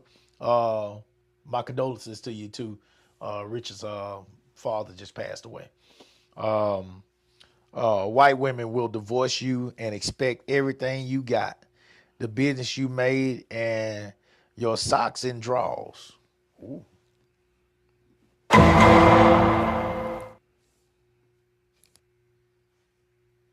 Did y'all watch Waiting to Exhale? Long time ago. Remember Angela Bassett's character in that Waiting to Exhale? Vaguely. When the husband was cheating on her with the white girl, Angela Bassett said, I built this motherfucker. And when that man said he would give her this certain amount and whatever and all that, Angela Bassett took that little wagon, the little red wagon, went in that closet, pulled all his suits out that goddamn closet. Oh, he had a bunch of suits. Nice suits, ties, shirts, shoes. Put them in that wagon. Took them all in that wagon. Threw them out in, I think it was a white BMW out in the driveway. Lit her a cigarette. Put lighter fluid or whatever all over that goddamn, all in the inside. I think it had a top on it. Inside the top. Lit it all on fire. Police came by and say, you can't burn nothing but trash. There's no burning other than trash in these parts or whatever. She said it is trash. Burn all that man shit up. And then the rest of the shit, she had a garage sale and was selling nice shit, golf clubs and shit like that for $1. She sold that stuff too? I guess she was. burn that She was stuff? selling. I guess she was mainly selling his shit. Yeah, it's funny how But that then works. she ended up. but then she. But then she ended up going to court with him, and she got a chunk of shit. She got a chunk of his stuff. So I say all that to say, Richard say that again. I'm trying to be fair with this. It's good discussion. Richard said that white woman wanted it all. That black woman wanted it all. Yeah, for two different reasons. For two different reasons. Now, he did cheat on her with a white woman, whatever. Well, so I mean, he in the movie he brought that on himself, you know what I'm saying, and he was gonna leave her. He said he was leaving her for the white woman, So yeah, she had to take care of herself, but yeah, she wanted it all. She wasn't gonna be happy with what he was trying to give her, which I can't blame her anyway. It is what it is. But I think that go both ways though, Richard. I think you scar a woman, you fucked. I don't care what color she is. I watch Snap, goddamn, them white women shit. Some of them white women put your ass in acid. You talking about leaving them. Okay, we'll show your ass. Be up under the porch. Shit. All right. So anyway, guys, this is a deep topic. This is a good topic. And we appreciate the comments. Shout out to Adrian. Like I said, man, she, like Do-Right said, she always shows love. Which came on, showed some love. We had several comments from other people. We appreciate all the comments. Again, guys, like, share, and subscribe. If you really enjoy what we're, putting down, you think we're having some good conversations, guys, tell a friend, share it with a friend, guys, and, reach out to us. Let us know how we can do better or something that you might want to hear us discuss on the show. We'll come back on Wednesday and we'll try to do it better. And until then, for me and old Do-Right, salute the real.